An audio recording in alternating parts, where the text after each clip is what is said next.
Hello student, welcome back to one stop learning. आज आपके सामने सैम्पल पेपर 6 है, क्लास 12th बायोलॉजी। और again we are going to discuss section A. In this section we will cover the MCQ questions and assertion reason questions. Okay, so previous videos आपने देख ली होंगी, अगर नहीं देखी है तो उनको वॉच आउट कर लीजिए। सैम्पल पेपर 5, 4, 3, 2 और 1 मैं कवर अप कर चुका हूँ, जिसमें मैंने MCQ और assertion रीजन क्वेश्चन को कवर अप किया हुआ है। ठीक है, तो ये वीडियो भी सेम रहेगी। और अभी तक आपने मेरे चैनल को अगर सब्सक्राइब नहीं किया है तो प्लीज़ आपसे रिक्वेस्ट है, सब्सक्राइब करिए, लाइक करिए वीडियो को और शेयर करिए क्लास 12th स्टूडेंट के साथ में, अपने फ्रेंड के साथ में, अपने बच्चों के साथ में जो क्लास 12th का मैं अभी एग्ज़ाम देंगे या एग्ज़ाम उनके जिनके एग्ज़ाम चल रहे हैं। ठीक है, तो ज़्यादा देरी ना करते हुए सेक्शन ए को डिस्कस करते हैं। क्वेश्चंस पर आते हैं, सीधे सीधे बात करते हैं। फर्स्ट क्वेश्चन फर्स्ट क्वेश्चन कह रहा है बेटा, एक सेकेंड, इसको थोड़ा ना हम साइज़ का बड़ा कर लेते हैं। हाँ, अब ठीक है। अब देखिए, फर्स्ट क्वेश्चन कह रहा है विच of the following approach does not give the defined action of contraceptive. ठीक है, इनमें से जो अप्रोच दे रखे हैं, कुछ मेथड दे रखे हैं आपको और ये उनका फंक्शन दे रखा है, तो इनमें से कौन सा है जो डिफाइंड नहीं कर रहा है, कह रहा है इसमें। ठीक है, does not give the defined action of contraceptive. Contraceptive methods होते हैं जो अनवांटेड प्रेगनेंसीज को प्रिवेंट करने में हेल्प करते हैं, है ना, STDs को प्रिवेंट करने में हेल्प करते हैं। तो ये चैप्टर नंबर 3 से ये है, रिप्रोडक्टिव हेल्थ से है। देखिए ऑप्शन फर्स्ट क्या है, hormonal contraceptive prevent and retard the entry of the sperms, prevent the ovulation and fertilisation. तो ये तो बिल्कुल सही है। हार्मोनल जो कॉन्ट्रासेप्टिव होते हैं वो क्या करते हैं, वो प्रिवेंट करते हैं, रिटार्ड करते हैं स्पर्म के एंट्री को, सर्वेक्स रीजन में उसको थिक कर देंगे, म्यूकस को। ठीक है, प्रिवेंट द ओव्यूलेशन को डिले कर देंगे, फर्टिलाइजेशन को अवॉइड कर देंगे। ठीक है, हार्मोनल कॉन्ट्रासेप्टिव जो होते हैं वो अपना रोल कर सकते हैं। ये वाला जो यहाँ पे दिया हुआ है ये तो ठीक है। Vasectomy prevent the spermatogenesis. देखो स्पर्मेटोजेनेसिस क्या होता है, फॉर्मेशन ऑफ स्पर्म सेल्स, और वेसेक्टोमी क्या होता है, वेसेक्टोमी सर्जिकल मेथड में आता है, जिसमें हम वास्ट डिफरेंस का स्मॉल पोर्शन कट करते हैं और फिर उन दोनों जो कट वाला पार्ट है उसको रिमूव करके बाकी वास्ट डिफरेंस को क्या कर देते हैं, टाई कर देते हैं, जिससे कि ना स्पर्म जो फॉर्मेशन हो रही है वो यूरेथ्रा के थ्रू पेनिस से बाहर नहीं आ सकती है। ठीक है, तो स्पर्म बॉडी के अंदर ही रहेंगे। तो प्रिवेंट द स्पर्मेटोजेनेसिस प्रिवेंट नहीं होगी, स्पर्म का इजैकुलेशन प्रिवेंट हो सकता है। ठीक है, तो राइट आंसर तो यही हो गया आपका, कौन सा, ऑप्शन नंबर बी। इनकरेक्ट पूछा गया ना, तो इनकरेक्ट इसमें ये रहेगा। Okay, option B. थर्ड वाला ऑप्शन क्या कह रहा था, देखो बैरियर मेथड क्या करते हैं, prevent the fertilisation. Barrier method meeting को रोकते हैं, स्पर्म और ओवम के फ्यूजन को रोकने का काम करते हैं। ठीक है, IUD intrauterine device increase the phagocytosis of the sperm and suppress the sperm motility and the fertilizing the capacity of the sperm। ठीक है, तो ये जो IUD हैं ये फीमेल के यूट्रस में इंसर्ट करी जाते हैं और ये क्या करते हैं, ये स्पर्म को सप्रेस करने का काम करते हैं, उनकी मोटिलिटी को रिड्यूस करने का काम करते हैं, उनकी जो फर्टिलाइजिंग कैपेसिटी है उनको उसको लॉस कर देते हैं पूरी तरीके से। तो इसीलिए ये भी करेक्ट हो जाएगा यहाँ पे। ये बिल्कुल एक्सप्लेन कर रहा है, लेकिन ये वाला जो ऑप्शन है, ऑप्शन नंबर बी, यहाँ पे डज नॉट पूछा गया है, जो डिफाइन नहीं कर पा रहा है कॉन्ट्रासेप्टिव के एक्शन को। तो वेसेक्टोमी स्पर्म फॉर्मेशन को प्रिवेंट नहीं कर सकता है। ठीक है, तो option number B is correct for the question number first. Now let's talk about the question number second. In the question number second, this question from the evolution section. Okay, evolution chapter. See, according to the Darwin's theory of the natural selection, fitness refer to an organism's ability to successfully reproduce and pass on its genes to the next generation. Okay, Darwin theory of the evolution. Darwin ने क्या बोला था, natural selection दिया था, survival of fittest दिया था। ठीक है, तो ये उसी के बेसिस से क्वेश्चन है, what does the fitness primarily signify in this contest. ठीक है, इनमें से जो फिटनेस की बात हो रही है वो किसकी बात हो रही है यहाँ पे। So the number of the species in a community, species कितनी है कम्युनिटी में, कितने नंबर है उसकी बात हो रही है क्या, फिटनेस को लेकर। ठीक है, the useful variation in a population, जो वेरिएशन आ रहा है वो बेनिफिशियल हो रहा है पॉपुलेशन के लिए, उसकी बात हो रही है फिटनेस की। The strength of an individual, क्या एक इंडिविजुअल की जो स्ट्रेंथ है उसकी बात हो रही है। ठीक है, या फिर the reproductive fitness of an organism, तो बात हो रही है ना अभी यहाँ पे। देखो refer to the organism's ability to successfully reproduce and pass on its gene to the next generation. तो बात एक्चुअल में किसकी हो रही है, रिप्रोडक्टिव फिटनेस की बात हो रही है। डार्विन ने बोला था जो ज़्यादा फिटेस्ट होगा वही अपने ऑर्गेनिज्म के नंबर को ज़्यादा प्रोड्यूस कर सकेगा, अपनी पॉपुलेशन को बढ़ा सकेगा। ठीक है, तो यहाँ पे स्पीसीज हो गया, यहाँ पे क्या हुआ, अगर यहाँ पे नंबर ऑफ इंडिविजुअल, सॉरी एक स्पीसीज का लिखा होगा ना, सिर्फ एक ही स्पीसीज का जो नंबर होते हैं, तो वो कितने हो रहे हैं, उसमें ज़्यादा हो रहे हैं, मैक्सिमम हो रहे हैं, उसकी बात हुई तो हम उसको कंसीडर कर सकते हैं। तो यहाँ पे रिप्रोडक्टिव से रिलेटेड दे रखा है, तो रिप्रोडक्टिव फिटनेस की बात हो रही है, तो reproductive fitness of an organism, एक रिप्रोडक्टिवली एक ऑर्गेनिज्म कितना फिट है उसी को रिफर करता है मेंडल की थ्योरी, नेचुरल सिलेक्शन। ठीक है, सॉरी मेंडल, डार्विन की थ्योरी। ओके, नेक्स्ट देखिए, big hole in Swiss cheese are made by. ठीक है, जो स्विच चीज़ होता है उसमें जो होल्स होते हैं वो उसमें बड़े बड़े होल्स होते हैं, वो किस लिए होते हैं और कैसे होते हैं ये पूछ रहा है। ठीक है, देखिए, अ मशीन के through, a bacterium that produce the methane gas, एक बैक्टीरिया के थ्रू जो मीथेन गैस प्रोड्यूस करता है। ठीक है, नेक्स्ट कह रहा है अ bacterium producing a large amount of carbon dioxide. Okay, और लास्ट कह रहा है a fungus that release a lot of gases during the metabolic activities. ठीक है, तो ये कह रहा है कि एक फंगस जो रिलीज कर रहा है बहुत सारी गैसेस को ड्यूरिंग द मेटाबॉलिक एक्टिविटी। तो बेटा इसका जो CO2 का प्रोडक्शन होता है ना, CO2 का मैक्सिमम प्रोडक्शन होता है किससे? एक बैक्टीरियम से। उस बैक्टीरियम का नाम आप बताएंगे यहाँ पे कमेंट बॉक्स में, उस बैक्टीरियम का नाम क्या है। NCERT में इसकी लाइन दी हुई है, बिल्कुल NCERT में जो आपका चैप्टर है, chapter number 8 microbes in human welfare, उसमें देखिए, उसमें आपको इसका आंसर जरूर मिल जाएगा। और ये आपका एक तरीके से होमवर्क भी समझ लीजिए इसे। ठीक है, उस कार्बन डाइऑक्साइड का गैस का प्रोडक्शन होता है जिससे कि स्विच चीज़ में क्या हो जाते हैं, लार्ज होल क्रिएट हो जाते हैं। ठीक है, चलिए क्वेश्चन नंबर 3 हो गया, ऑप्शन सी इसका करेक्ट हो गया। नेक्स्ट क्वेश्चन की बात करते हैं। Next question, Dr. Mehra is performing a gene cloning experiment. Using the PBr322 plasmid, she wants to insert a foreign gene into the tetracycline resistance to create the recombinant bacteria. To do this, she needs to select the restriction endonucleases that recognize the site within the tetracycline resistance gene to cut and insert the foreign gene. Which of the following restriction enzymes should Dr. Mehra use to successfully perform the insertion of the tetracycline resistance gene of PBr322? इनमें से कौन सा restriction enzyme जो होगा वो doctor Mehra जो होंगे वो सेलेक्ट करेगी। ओके, अब देखिए PBr322 most popular cloning vector है जिसका बायोटेक्नोलॉजी में सबसे ज़्यादा यूज़ किया जाता है एज अ क्लोनिंग वैक्टर। ठीक है, इसमें मैंने आपको बोला था 2 सिलेक्टेबल मार्कर होते हैं। ठीक है, एक सेकेंड, इसको थोड़ा सा और हम छोटा कर देते हैं, ध्यान रख देते हैं इसे। ठीक, इसमें 2 सिलेक्टेबल मार्कर होते हैं। एक कहाँ पे होता है, यहाँ पे टेट्रासाइक्लिन रेजिस्टेंस जीन। ओके, एक कहाँ पे होता है, सॉरी, एक कहाँ पे होता है, एक होता है यहाँ पे एम्पिसिलिन रेजिस्टेंस जीन। ओके, अब जो डॉक्टर मेहरा है वो क्या चाह रही है, वो यहाँ पे इंसर्ट करना चाह रही है जीन को, फॉरेन जीन को। ठीक है, यहाँ पे इंसर्ट करना चाह रही है। तो इनमें से कौन सा वो यूज़ करेंगे। देखो यहाँ पे कौन सा रिस्ट्रिक्शन साइज प्रेजेंट होता है, वो ध्यान देना, बाम H1। ठीक है, बाम H1, H फर्स्ट, ये यहाँ पे होता है। इधर कौन सा होता है, यहाँ पे इस रीजन पे एम्पिसिलिन रेजिस्टेंस साइड पे, इस पे होता है बेटा PST फर्स्ट और PVU फर्स्ट। ठीक है, ये यहाँ पे होता है। ओके, और इको RI वो अलग साइड पे होते हैं, यहाँ पे देखने को मिलता है आपको अलग अलग रीजन पे।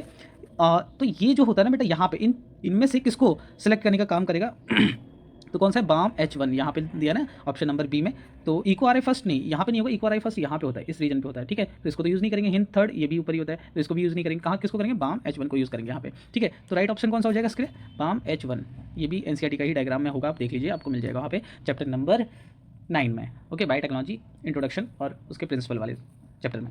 ओके, नेक्स्ट क्वेश्चन देखिए, क्वेश्चन नंबर 5। क्वेश्चन नंबर 5 क्या कह रहा है, what is the correct sequence of the sperm formation. Sperm formation के लिए करेक्ट सीक्वेंस क्या है, स्पर्मेटोगोनिया, ये तो होगा ही सबसे पहले। ओके, डिप्लॉयड सेल्स होते हैं स्पर्मेटोगोनिया।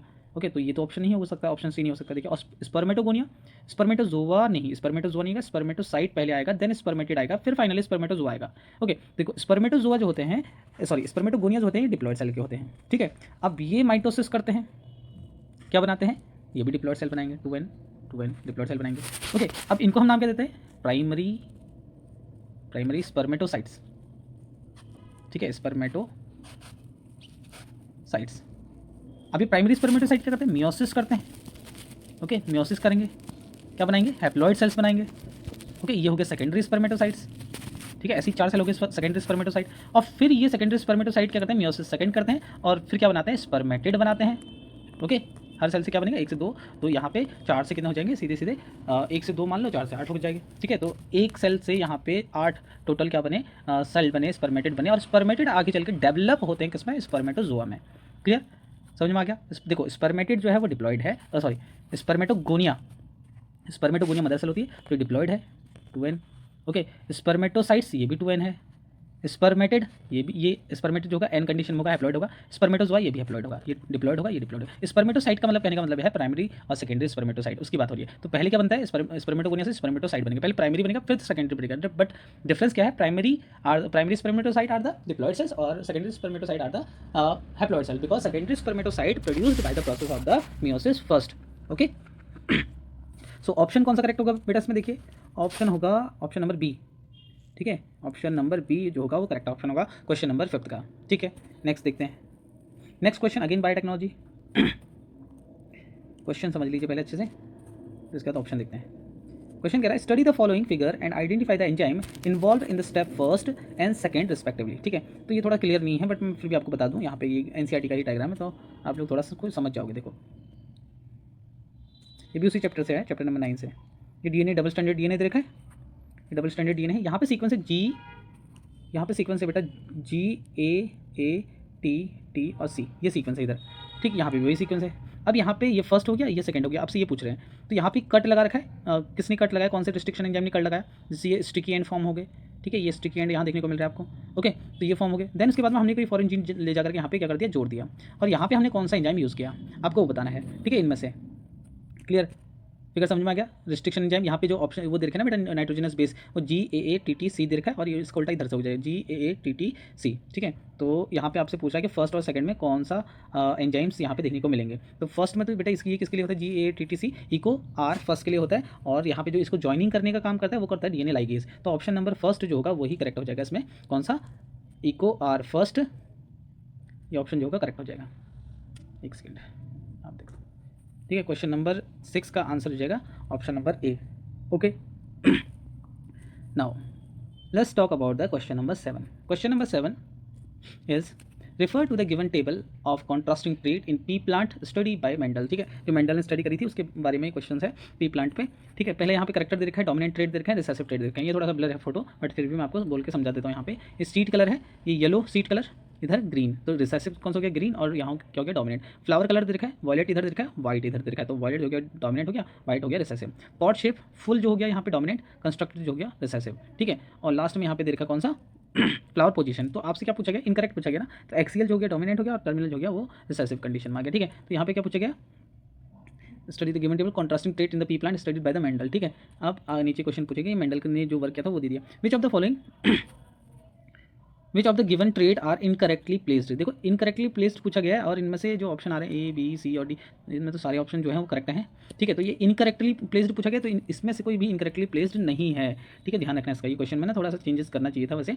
इस क्वेश्चन में यहाँ पे नन ऑफ दीज भी लिखना चाहिए था, तब जाके करेक्ट हो जाता, ठीक है। तो इसमें वैसे कोई भी इनकरेक्टली प्लेस्ड नहीं है, मेंडल ने यही लिए थे सारे के सारे। फुल जो था ये फुल लिखा हुआ है, ठीक है, ये कंस्ट्रक्टेड लिखा हुआ है, और ये एक्सियल लिखा हुआ है, टर्मिनल लिखा हुआ है, तो ये बिल्कुल करेक्ट है ये वाला क्वेश्चन, ठीक है। तो इस क्वेश्चन में कोई भी ऑप्शन यहाँ पे बैठ नहीं रहा है, नन ऑफ दीज, इसका यहाँ पे ऑप्शन ई जो हो जाएगा, नन ऑफ दीज, वो आप कर सकते हो। नेक्स्ट की बात करते हैं, देखिए नेक्स्ट क्वेश्चन, एक सेकेंड कहाँ गया क्वेश्चन, क्वेश्चन नंबर 8, ठीक है।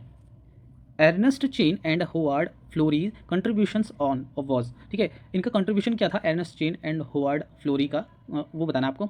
Stabilising the potential of the penicillin as an effective antibiotics, discovery of the streptokinase, production of the genetically engineered insulin, discovery of the DNA sequence, ठीक है। तो इनका क्या था बेटा, stabilising the potential of the penicillin as an effective antibiotics, ठीक है।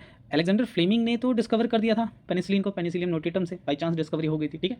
लेकिन वो एक इफेक्टिव एंटीबायोटिक है, उसको प्रैक्टिकली, और आप कह सकते हो कि सबसे ज़्यादा जो उन्होंने एक्सपेरिमेंट किया था वो इन दो साइंटिस्ट ने किया था, अर्नेस्ट चेन और होवार्ड फ्लोरी ने किया था। वर्ल्ड वॉर सेकेंड में जो आर्मी थी उनके ट्रीटमेंट में इसका यूज़ किया था, एंटीबायोटिक्स का यूज़ किया था पेनिसिलिन वाले का, ठीक है। तो रियल जो काम है इन दोनों ने किया था, डिस्कवरी अलेक्जेंडर फ्लेमिंग ने की थी, ठीक है। तो अर्नेस्ट चेन और होवार्ड फ्लोरी ने क्या किया था, तो अपना जो पोटेंशियल है पेनिसिलिन का, जो पोटेंशियल है वो एक इफेक्टिव एंटीबायोटिक है या नहीं है, उस पर काम किया था कब, वर्ल्ड वॉर सेकेंड में, ठीक है। तो right answer option number A. Now question number 9, the biomass available for the consumption to the heterotrophs, the rate of formation of the new organic matter by the consumer are refer to as, ठीक है। देखो heterotrophs एक consumer है, तो जो available biomass है किसके लिए, कंजप्शन के लिए, खाने के लिए, किसके, हेटरोट्रॉप्स के, वो, and the rate of the formation of the new organic matter by the consumer, जो हेटरोट्रॉप्स जो नया ऑर्गेनिक मैटर फॉर्म करेंगे, ओके, उसको हम लोग क्या बोलेंगे, ग्रॉस प्राइमरी प्रोडक्टिविटी नहीं, ग्रॉस प्राइमरी प्रोडक्टिविटी हम बायोमास को नहीं बोलते हैं, ठीक है। तो ये ग्रॉस प्राइमरी प्रोडक्टिविटी नहीं होगी, नेट प्राइमरी, ये होगी net primary productivity, okay. And the gross primary नहीं, ग्रॉस प्राइमरी प्रोडक्टिविटी इसको भी नहीं बोलेंगे, ठीक है। तो ग्रॉस प्राइमरी ये तो होगा ही नहीं, तो ऑप्शन नंबर डी जो होगा वो करेक्ट होना चाहिए। यहाँ पे देखिए कैसे, क्योंकि देखो नेट प्राइमरी प्रोडक्टिविटी, उसको नेट प्राइमरी प्रोडक्टिविटी बोलेंगे, क्योंकि प्रोड्यूसर क्या करेगा, जितना उसने बना रखा उसमें से रेस्पायरेशन भी तो करेगा, ठीक है। तो net primary productivity and the secondary productivity respectively, ठीक है। तो जो हेटरोट्रॉप्स बनाएंगे वो क्या बनाएंगे, सेकेंडरी प्रोडक्टिविटी फॉर्म करेंगे, ओके। तो ऑप्शन नंबर डी जो होगा वो करेक्ट हो जाएगा इस क्वेश्चन नंबर 9 के लिए। क्वेश्चन नंबर 10 पे आ जाइए। क्वेश्चन नंबर 10 अगेन ये ऑर्गेनिज्म एंड पॉपुलेशन वाले चैप्टर से है, चैप्टर नंबर 11 से। What does the shape of given age pyramid reflects about the growth status of the related population, ठीक है। तो क्या ये पॉपुलेशन के बारे में बताते हैं, ये दो ग्राफ आपको जो दिख रहे हैं, पिरामिड जो बना रखे हैं, ठीक है। यहाँ पे ये प्री रिप्रोडक्टिव स्टेज है, ये रिप्रोडक्टिव स्टेज बना रखी है, ये पोस्ट रिप्रोडक्टिव स्टेज बना रखी है। सेम यहाँ पे भी आप इसको ऐड कर सकते हो, ये प्री रिप्रोडक्टिव है, ये पोस्ट है, और ये सॉरी ये रिप्रोडक्टिव है, और ये पोस्ट रिप्रोडक्टिव स्टेज है, ठीक है। अब ये जो बता रहा है बेटा आपका फर्स्ट वाला डायग्राम और सेकंड वाला डायग्राम, इसको फर्स्ट कर लीजिएगा, इसको सेकंड कर लीजिएगा, ठीक है। अब देखिए फर्स्ट वाला जो है ना, तो ये प्री रिप्रोडक्टिव, इसका जो बेस है वो सबसे ज़्यादा है, तो आने वाले टाइम में पॉपुलेशन क्या होगी, इंक्रीज होगी, तो पॉपुलेशन क्या करेगी, एक्सपेंड करेगी, ठीक है। तो जो एक्सपेंडिंग वाला है उसको टिक कर लीजिए, ये और ये इनमें से, ठीक है। एंड नेक्स्ट ये वाला कह रहा है कि यहाँ पे पॉपुलेशन बेस में क्या है, सबसे कम है प्री रिप्रोडक्टिव में, रिप्रोडक्टिव वाले में ज़्यादा है, और ऊपर देखो सबसे यहाँ पे और कम है। ओके, तो ये पॉपुलेशन क्या होगी, ये पॉपुलेशन डिक्लाइनिंग में आएगी, ठीक है, कम होगी, ये डिक्लाइनिंग होगा, ठीक है। तो राइट आंसर क्या हो जाएगा इसका, ऑप्शन नंबर सी जो होगा राइट आंसर होगा। एक्सपेंडिंग पहला वाला जो है वो एक्सपेंडिंग है, और जो दूसरा वाला है वो क्या है, डिक्लाइनिंग है, मतलब पॉपुलेशन यहाँ पे रिड्यूस होगी, कम होती जाएगी, यहाँ पे पॉपुलेशन बढ़ेगी आगे चल के, ठीक है। ये एक्सप्लेन ये कर रहे हैं डायग्राम दोनों। क्वेश्चन नंबर 11 पे देखिए, विच of the following phenomena was experimentally proved by the Mendel Meselson and stall, ठीक है। मेसेल्सन और स्टल ने क्या किया था, यहाँ पे सेमी कंजर्वेटिव डीएनए रेप्लिकेशन दिया था, किसका यूज़ करके, बताइए किसका यूज़ करके दिया था, नाइट्रोजन आइसोटोप का, N14 और N15 हैवी और लाइट आइसोटोप का यूज़ करके उसने क्या किया था, DNA is the semi conservative type of replication show करता है, तो इसके बारे में उन्होंने बताया था मेसेल्सन और स्थल ने, ठीक है। तो ये ध्यान रखना, मेसेल्सन और स्थल ने क्या किया था, सेमी कंजर्वेटिव डीएनए रेप्लिकेशन के बारे में बताया था। अच्छा, डीएनए रेप्लिकेशन 3 टाइप का होता है, कौन कौन से टाइप का होता है बताइए।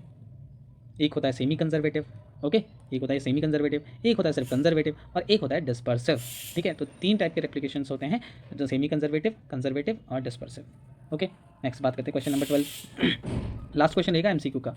Along with the nicotine cigarette smokers also have the intake tar, phenols, hydrocarbons, arsenic and many other chemicals, which of the following is not an effects of smoking tobacco, ठीक है। इनमें से क्या इफेक्ट जो है वो टोबैको के smoke करने से नहीं होता है, पूछ रहा है। सो नैरोविंग और hardening of the blood vessels in the heart and brain, तो ये तो होता है, ठीक है, इसको हम यहाँ पे पूछ रहा है नहीं होता है, ठीक है।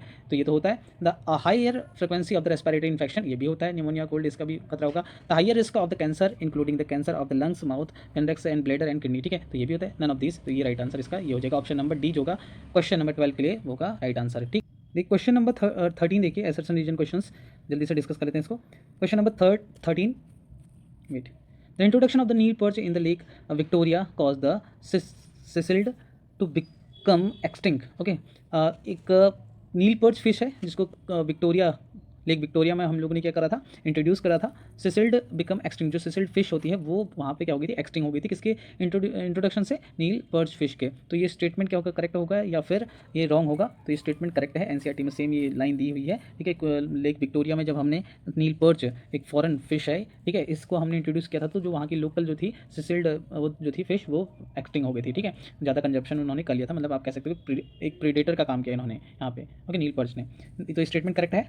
नेक्स्ट देखो इसका reason, Nile perch is an indigenous species, indigenous species नहीं है, फॉरेन स्पीसीज है, तो ऑप्शन नंबर सी जो होगा इसका करेक्ट आंसर होगा किसके लिए, क्वेश्चन नंबर 13 के लिए, ठीक है। इसको इंडिजीनियस स्पीसीज बोला है, इंडिजीनियस स्पीसीज किसको बोलते हैं, जो लोकल वाली स्पीसीज होती है उसको बोलते हैं, तो ये क्या है, फॉरेन स्पीसीज है, कौन, नील पर्च, ओके। तो इसलिए राइट आंसर कौन सा हो जाएगा, option A is true, R is false. Next question number 14 देखिए, biodiversity hotspot are the region which possess low level of species richness, तो ये तो यहाँ पे गलत हो गया। हॉटस्पॉट जो होते हैं वहाँ पे हाई लेवल की रिचनेस होती है स्पीसीज की, ठीक है। High degree of the endemism and no loss of habitats, ठीक है, ये नो लॉस ऑफ हैबिटेट बोला, और यहाँ पे एंडेमिज्म में बोलता है हाई डिग्री ऑफ एंडेमिज्म होता है, ठीक है। तो यहाँ पे लो लेवल ऑफ स्पीसीज रिचनेस नहीं होती है, उस प्लेस को हम लोग हॉटस्पॉट कंसिडर कर ही नहीं सकते जहाँ पे लो लेवल की स्पीसीज रिचनेस होगी। क्या होनी चाहिए, स्पीसीज रिचनेस जो है वो ज़्यादा होनी चाहिए, काफ़ी ज़्यादा, ठीक है। तो ये तो स्टेटमेंट रॉन्ग हो गया, तो ऑप्शन नंबर डी इसका करेक्ट आंसर हो जाएगा सीधे सीधे, क्योंकि आपके पास ऑप्शन कोई ऐसा नहीं है कि बोथ आर इनकरेक्ट वाला, ठीक है। तो अगर पहला रॉन्ग होता है तो सीधे सीधे दूसरा क्या हो जाता है, सही हो जाता है। यहाँ पे देख लीजिए, पढ़ लेते हैं फिर भी इसमें। Total number of the biodiversity hotspot in the world is 34 with the 3 of these hotspot found in India, ठीक है। 3 इनमें से क्या है, इंडिया में है, टोटल 34 है पूरे वर्ल्ड में, तो ये सही है स्टेटमेंट, तो ऑप्शन नंबर डी जो होगा करेक्ट ऑप्शन हो जाएगा इसका, ठीक है, आंसर हो जाएगा। क्वेश्चन नंबर 15 देखिए,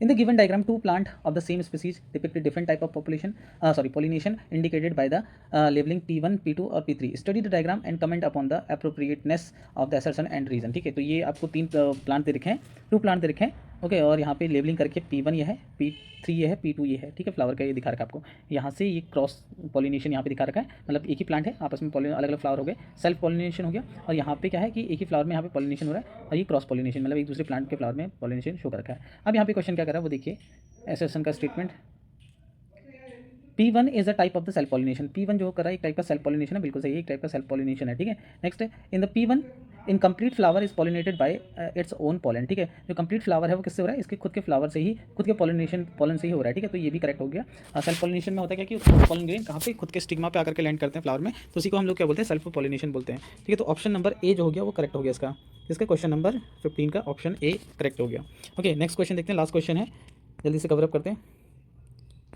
of site collection can be used to restock depleted populations, reintroduce species in the wild and restored degraded habitats, ठीक है। तो ये ऑफ साइट कलेक्शन क्या होता है, किसी कोई एंडेंजर्ड स्पीसीज है उसका अगर हम ऑफ साइट कंजर्वेशन करते हैं तो होता क्या है, वो रिस्टोर करता है डिप्लीटेड पॉपुलेशन को बढ़ाने का काम करता है उससे, and reintroduce the species in the wild and restore the degraded habitat, ठीक है। तो स्पीसीज को हम लोग वापस से वाइल्ड में इंट्रोड्यूस कर सकते हैं अगर पॉपुलेशन धीरे धीरे बढ़ने लगेगी तो, किसके कंजर्वेशन से, ऑफ साइट कंजर्वेशन से, ठीक है। तो ये स्टेटमेंट बिल्कुल सही है, कौन सा एसर्शन का स्टेटमेंट यहाँ पे करेक्ट है। रीजन का स्टेटमेंट देखिए, in situ conservation refer to the conservation of the endangered species in their natural habitat, तो ये भी सही है यहाँ पे स्टेटमेंट। इन सीटू कंजर्वेशन में होता क्या है, हम उसके स्पीसीज को उसके नेचुरल हैबिटेट में ही कंजर्व करते हैं एंडेंजर्ड स्पीसीज को, ठीक है। जो लॉस्ट के कगार पे है अभी, उसको हम लोग उसी के नेचुरल हैबिटेट में प्रोटेक्टेड कर देते हैं। और यहाँ पे बात हो रही है ऑफ साइट कलेक्शन की, तो ये इन सीटू कंजर्वेशन की बात हो रही है यहाँ पे एक्स सीटू कंजर्वेशन की बात हो रही है। तो दोनों स्टेटमेंट जो है वो करेक्ट हैं। तो ऑप्शन नंबर, बट ये एक्सप्लेन इसको नहीं करा क्योंकि टॉपिक ही बिल्कुल डिफरेंट हो गया यहाँ पे, ठीक है। तो ऑप्शन नंबर बी जो होगा वो करेक्ट आंसर होगा क्वेश्चन नंबर 16 का,